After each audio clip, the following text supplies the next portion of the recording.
Into the driver. Okay, let's do driver. Hey, welcome back. Secret House Against the World. Secret House Against. Secret House Again. Secret House Against album reviews. Tokyo-based hip-hop art and culture. You guys know me and Jet. Today we are here to discuss the new... Oh, wait. First, I should say, hit the like, hit the subscribe, comment, share with your friends, and consider joining our Patreon to help us produce more content like this. I'm not going to front like we're raising awareness for underground independent artists, but we value them a lot, and we like to discuss them in a manner that we feel is a little bit more better than a lot of people that are doing reaction videos or talking about why they like a music.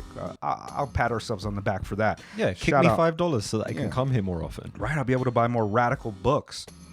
And so anyways, this is the new Busdriver album, Made in Love. 11 songs, 32 minutes, a bit of a quick listen from Driver, especially in comparison to his last album, which came out in 2018, I think. Yes. I want to say Electricity is on Our Side came out way back then. So it has been, I won't say it's been a drought, because I think he released the deluxe version of it later, and he also had I think he did an audiobook, which I missed out on because I don't necessarily follow social media type of stuff. I missed out on.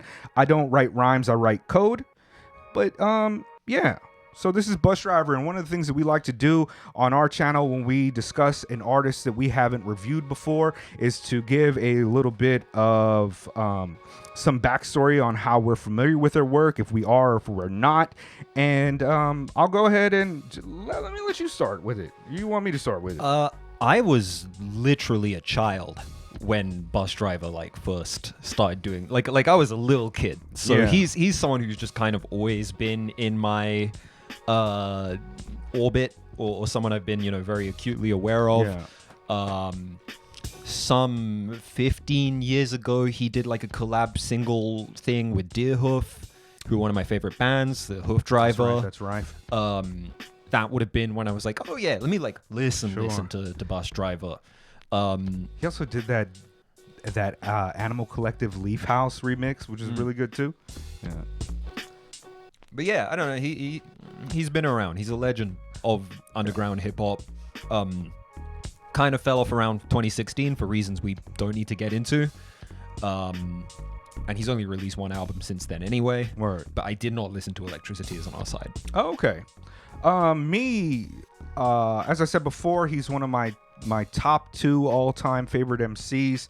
He wasn't always in that position. He was probably in my top 10 for the last 10 years, 20 years, maybe top 5 for the last 10. I don't know. But in retrospect, thinking about it, I've been rocking with him since I want to say around 1999 when I got some, we were trading tapes back then, and I got some memoirs of the Elephant Man stuff. And I was like, this guy's crazy. This guy's interesting.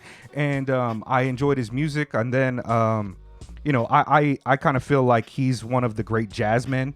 Yeah. I use that term quite a bit on this channel. I think he's one of the beat poets, one of the great surrealist, Dadaist, critical black artists ever. Yes. I tend to gush a lot about why I think he's so important, and I just feel like his name is on the permanent ledger of the black radical tradition.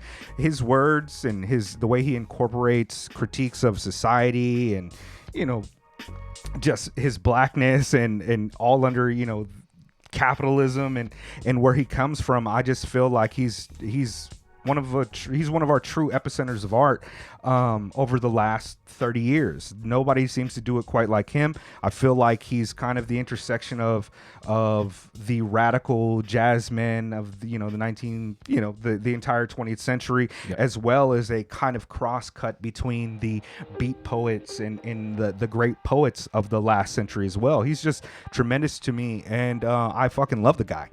And I did listen to Electricity is on Our Side.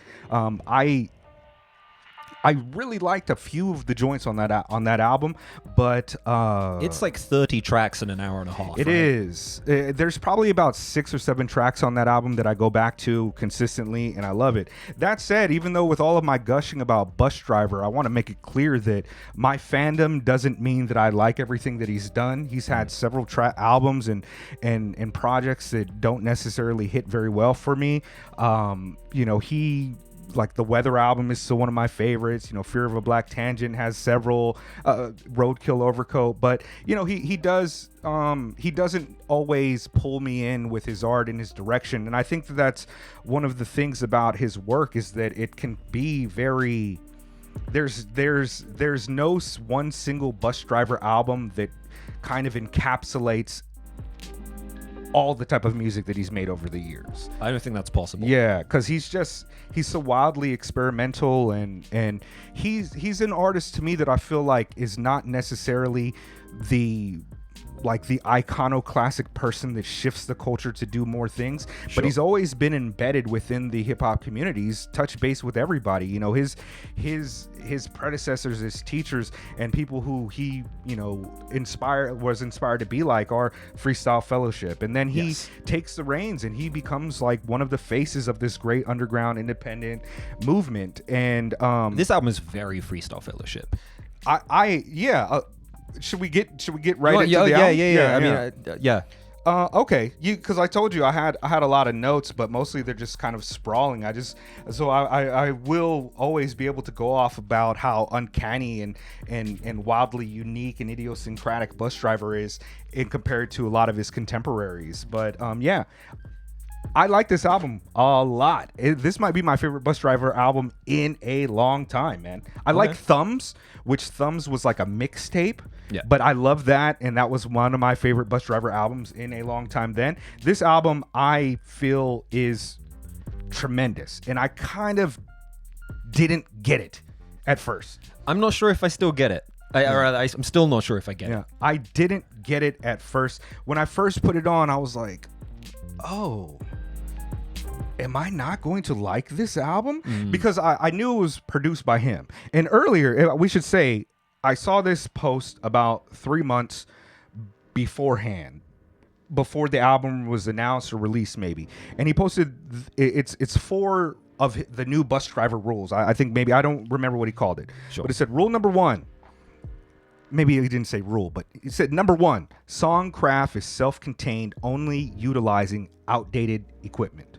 2, bodies of work need at least 2 years of gestation before finalization. 3, live performance is forbidden. And then it's scratched out, like it's redacted. And then 4, catering to contemporary taste is forbidden. And as I listened to the album, like, you know, I checked, I was like, oh, this is all his production. I knew he did some of the production, the majority of the production on his, on Electricity's on Our Side. Yeah. He also had Vidal Folder, which was like a beat tape from him. He produced Deathmate Black on Dark Comedy, Open Mike Eagle, U-Boats from Woods, and maybe a few others that I don't really remember. But as I was listening to this album, the first listen, I was like, oh man, is this a Busdriver album I don't like? And then I was coming home and I was listening to what is the kind of spoken word poet one? Johnson? Yeah. Number 4. And this is a poem. And it kind of clicked for me in a way. I was like, is this, and I don't know, I was like, is this album a live album that is not necessarily live? There is a cohesion here that I feel is happening with not necessarily the sound of the music.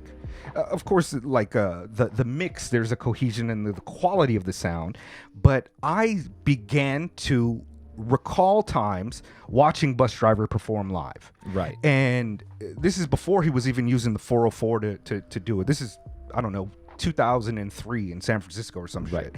And I started to feel like this album works extremely well if I've listened to it as it is a live performed album, as I listen to it as him performing the music and rapping the things right there. And I think the sonic cohesion in my projection into his approach works very well for me.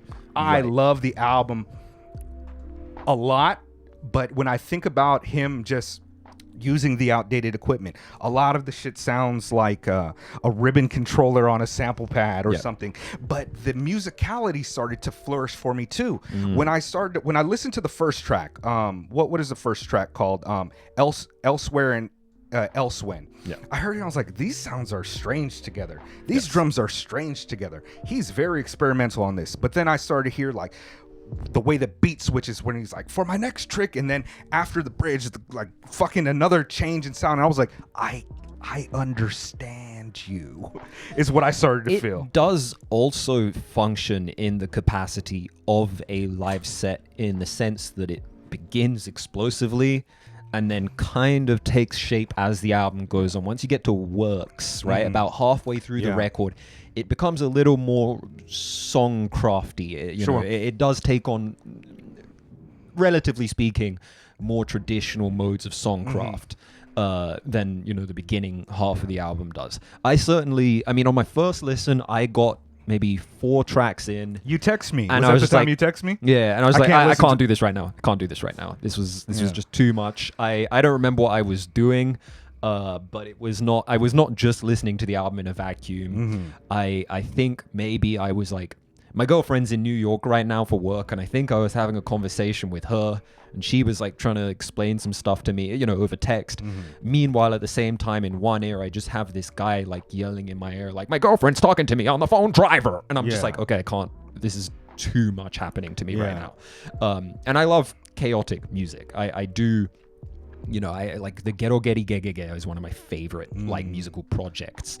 I can do noise. I can do, you know, I love punk as well. I can do, you know, just bombarded, you know, even though it's not that many tracks, it's 11 tracks, 35 minutes, 32 minutes. Yeah. It's like a set. It's like a set. Yeah. It's like a set. And that, it certainly does feel that way in that context.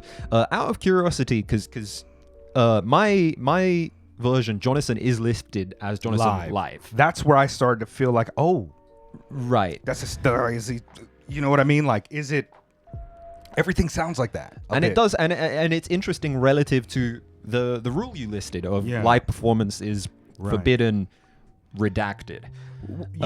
You know, like that for like the rule about like contemporary taste, chasing contemporary taste is like forbidden, and him allowing things to gestate. You know, so often you hear about great musicians who go to studios where other tremendous works have been created. You'll hear them go to like the Electric Lady and you know, like, oh, this is where this is this Hendrix, you know, made this, you know, recorded this here, and they want to do that. But for underground cats, I started to feel like, is he making kind of that return to the homie's living room and using that old classic equipment? The fidelity limitations were charming. That 4-track I was era. gonna say this album does retreat sharply inwards. It's just as much like an epitome of, you know, weird alternative underground hip hop as it is like a rejection of that formula. And I guess we'll get into it more when we talk about the atmosphere in our next video. But those two albums are like diametric opposites of the same coin, and they're very, very fascinating in that respect, that where Atmosphere is a kind of wholesale, wholehearted, open acceptance of, you know, the 4-element underground hip-hop tradition and a refinement of that sound. This album is like a complete rejection of so many of those standards. It's extremely postmodern.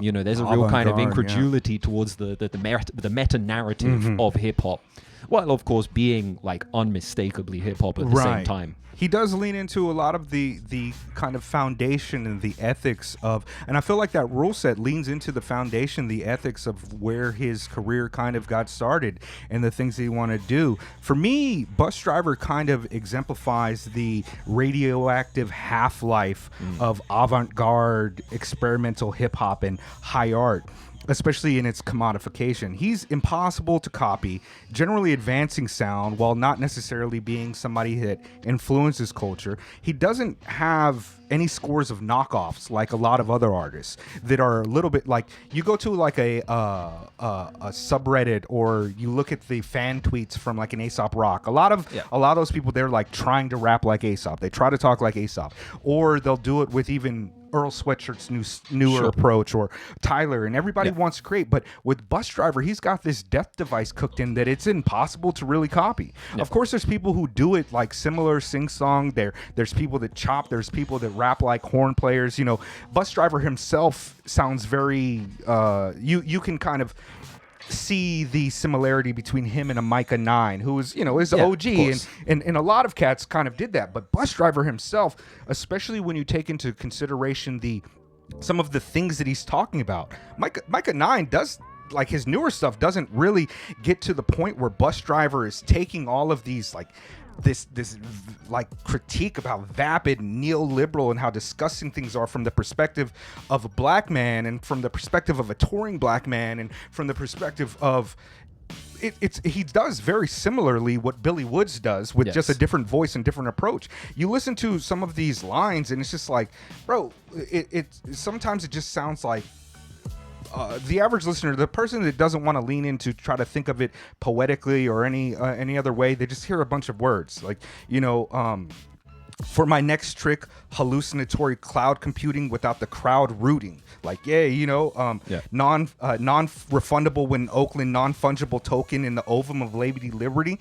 He's very extremely poetic. And even on that first song, like all the things I left America to forget, hard mind bid adieu, some reason it kind of evokes to me, like, I think of James Baldwin leaving America. I think of, and all of his work is very dense, and it has these things that you can latch onto, but he just refuses to kind of take the contemporary approach for a lot of things, and it puts a lot of people off. Me, I don't know, like, some people just don't like his voice. Even if they appreciate the art, they don't like his voice. I was trying to avoid that because I do feel like the nature of the conversation about this record necessitates transcendental critique as opposed to just discussing eminent sort of like, because the mix isn't great on this record. Yeah. I don't really like his like pseudo operatic singing. He's always done a bit of that sing-songy thing. I but do love it. I find this kind of annoying after a while, driver. Like, it just kind of bothers me after a while.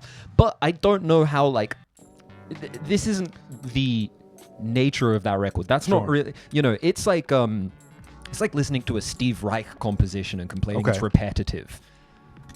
I dare somebody to do it, but yeah, that's precisely what it is. Like, a lot of these, like, I listened to this song Applied Madness, and it sounds like some kind of very dystopian, or I don't want to use dystopian, but there's like a weird glaze over it that reminds me of like a lounge singer. Like, he's doing a lounge singing jazz approach to his style on this, and mostly it's like the musicality that's going on in the background is actually quite interesting. It's not just a single loop. There's different flourishes. There's other, there's like horns that come in. There's piano keys. There's like guitar riffs that come in, and then it's just like, like the lines on that shit, like, to me, like, where the beatniks breathe deep to strum chords in the slum lords fun wars to raise rent, living in deconstructionist times under the strain of private capitalism, where nothing is true but everything makes sense. And it's like, he's singing this in a way, but it's also like very spoken wordy, rhymey. Of course, yeah. But he's not a rapper that raps like a drummer. He's a rapper that raps like a horn player. Yeah. And even at the end of the song, the way it kind of like, you get like, oh, this is really like not very melodic, but he ends it with a very kind of, can I play like the last right, like little, it's just like a little sung couplet that I keep on hearing in my head, and I just appreciate it. Yeah, the singing, like, It's like disappearing, reappearing goalposts from here to the Gold Coast. Dialogue coach joking parabolic, wonder doll, smoke tall boat, looking for a way out. Hey. I fucking like it. It kind of evokes it evokes a sense of nostalgia for me, because I hear like Jamaican Toasting. Yeah. That predecessor to modern rapping, toasting, like MCing. Yeah. It's also a lot of the great scat men, the jazz scat men kind of. For me specifically, I relate that experience to my grandmother, who could toast with the best of them. So that was kind of my kind of initial reaction once I kind of got over that initial hump of like, Yeah. oh god, he's doing the voice again. And you know, again, I don't think it's particularly helpful critique, but I do think this is just not going to work for a lot of people. Sure. Like, and I don't even mean that That's in like, his whole oh, people career, aren't going right? to get right. Yeah. But there's like, oh, you just don't get it. Yeah. And there's like, okay, this just might be a barrier for some people. Yeah. I felt the same. An artist that I kind of relate him to in terms of what they're doing and the barrier of entry being the voice is Dose One. Sure. And they're very similar even. Another poet, jazzman type of approach. Variety of differences between their actual spoken content, but great, incredible artists that I know people just don't get it. You can go to they don't. Excuse me, I misspoke. Not that they don't get it. It's just that some shit is just not working for people. I can't enjoy food if the person next to me is chewing with their mouth open. Bad. That's and you know, you can see that on all ends of the hip hop spectrum. Yeah. Lil Wayne is an artist that I think a lot of people just can't consume because of his voice. I will have to admit, like, I don't particularly like LP, and it's not because of anything he does. I've just never been a fan of his voice. Okay. I like old LP. I like long run-on sentence LP. This What? new Precise Run the Jewels LP, he's really good. He's gotten better at rapping, I suppose, in terms of, like... But I like that old fucking Legends Company Flow LP. Right. Yeah, I feel you. For people that are fans of Busdriver, I as I was looking for the track listing, I came across some website called like Album of the Year. Yes. Which is I think people rate the albums. You give a rating, and then little review. They like give a couple little sentences. review. And It's mostly for like archival, I think. Okay. People who really like to chart, like it's like Last FM. You know, you want to or Okay. rate your music. You want to just chart like what you've been listening to, what you think of it. Yeah. Share that with other people. You know, I have to admit that I have never seen a hip hop review written like an album review, because I've seen some people do some incredible writing about Busdriver. There's one on Passion of the Weiss that discusses why, I forget who wrote it, but shout out to them. It discusses why he's essential and wonderful, and it's very well written. And I just never, ever enjoyed seeing anybody write about Busdriver, because I feel like there's a lot of things that they're missing the point of. When I listen to Fantano, I'm just like, fucking shit, bro. Like, I've heard Fantano miss, like, the things that person of hip-hop culture, or even follow it, would not have missed. It's like, bruh, that's a callback to Freestyle Fellowship. Like, one of their most known shits. You know, I'm sure... 10 years after that, when they're getting nominated for a classic Grammy, he's right on point then. But, you know, like with Busdriver, I've never even met somebody in person, not at like a hip hop event or some shit, right? I've never met somebody in person that told me that they like Busdriver that didn't immediately try to tell me, oh, I love Imaginary Places. Right. And for a lot of people, that's like his high water mark of coolness, him being able to ride a fucking like flute beat and say cool things. But like, I feel like his work is just so much dense than that. And if you're a person, especially if you're a black person in America that loves poetry and loves jazz and is interested in these things, there's a lot of really tremendous jewels to unpack from Busdriver if you can get past some of the barriers of entry. So I have a theory when it comes to Imaginary Places. And this is the Tony Hawk's Pro Skater effect. Was that on Tony Hawk? Pretty sure it's on one of the Tony Hawk games. And to be fair, Son of a bitch. that would have been probably the first time I'd have heard Driver. I'd have been like Okay. 9 years old, right? Makes sense. PlayStation 1. Oh man, this like, guy's wow. rapping real fast. Yeah. Wow, this is cool. You know, Yeah. ooh, I did a kickflip. And I think it's possible that maybe that It's like Aesop Rock had the same shit. No, he had Labor on Tony Hawk. yeah. Okay. Because Daylight is like the song that people are like, Quasimoto, Madlib, like Sure. Low Class Conspiracies on that shit. There's some good soundtracks. Like, I'm not gonna front. There's some good Typical there's Cats was on there too. Yeah. Loop Pack. Yeah, you're right. some great music on But that is that Tony Hawk But I effect. think it's that Tony Hawk effect where it's like there's the cultural signifier element where it's like, okay, yeah, no, this is a cool person who's into like skating and video games and weird rap. But at the same time, maybe their approach to someone like Busdriver is from that perspective of this kind of, cool suburban music consumer who enjoys and appreciates music and like makes sure that they log everything on Album of the Year or Last FM or whatever, get your scrubbles in, etc. Fucking neoliberals. No, I'm just kidding. Fucking liberals. No, but man, I just being a African myself, a Philly Negro, nigga Pino myself, I've always found something deep and profound about not just the music, but like kind of the underlying philosophy and approach that Busdriver has. And I feel like it's impossible to quantify or even for me to really explain why I think it's so important. But man, he has a line about Seminoles on this, and for people that have known me, my father's a black Seminole, raised on the reservation, one of the few, children of John Horse type of shit. And he has a line about Seminoles on here, and I've been hearing that more. I think Lil Yachty's first track is called Black Seminole off his rock album. But as I was growing up, 20 years old in California, nobody knew who the fuck the Seminoles were except for the football team out of Florida. And it's like, man, the incantation explodes and MGM goes bankrupt. There are no Negroes this way, only banished Seminoles, Haitian generals, etc., etc.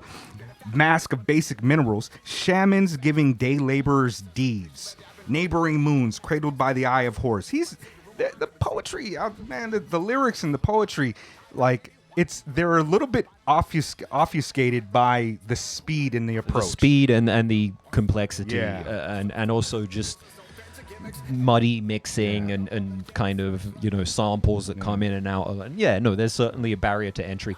This album really reminded me of like an account of Ornette Coleman leaving a jazz club after a performance and getting beaten up and having his saxophone smashed on the ground by somebody. Because I guess the jazz scene was just like that 60 years ago. And I feel like Driver is the man who has had his saxophone smashed on the ground on more than one occasion. Yeah, he's got a long storied career, man. I don't know if I have any much more to say except for reading you guys bars that I try to copy down because nobody wrote the lyrics on Genius or some shit, but man, the shit is deep. Can I read one more? Yeah, go for it. I tried to type this shit out, but I don't know if I got it right. Casting directors are lambasted by broad double meanings, and they take to the data stream binary with minced guts and dog-eared issues of Mein Kampf at the executive lounge, where every moral is up for review, and scripted dialogue roars from the sphincters of power brokers, equating your drinking age with that of the Iron Edge. Or maybe Iron Age. I don't know.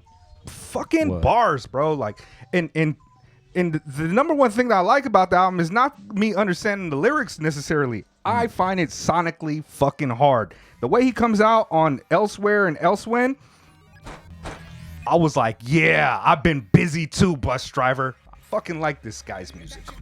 Anyways, do you have any... I don't feel the need to necessarily rant anymore. Let me tell you guys what my few favorite tracks are on this. Yeah, run it. Because even on that site, Album of the Year, people were like, I like Return to Chillsville and Works, and it's like everything else is like trash. And I was like, ugh, I don't agree with that. My favorite tracks, Elsewhere and Elsewhen, Applied Madness, Works, Johnson? Is it? You think it's Jonason? Jonason, I don't know. And Return to Chillsville is cool too, but I'm gonna take Lady Thursday. Live Jazz, Works, and maybe Applied Madness. Okay. Applied Madness is fucking hard. Secret House Against. Please like, subscribe, pay attention to us for other interesting conversations about underground independent music of the radical variety, and sometimes not so much, but I've been busy. Busy rebuilding swashbuckling archaeologists as an art and grave robbers. I've been busy backpedaling in the backwash in the gray water like I think I'm in a clean daughter. I've been busy with different ratchets and the maladaptive coping skills, meaning I make a mountain out of molehill and south of the soul thrill. To the roll color, to roll kill as a dope bill from my next trick. Hallucinatory clown competing without the crowd rooting it. Not refundable when open. I just imagine the 404 pushes as it's going down. Love to see. What do you mean?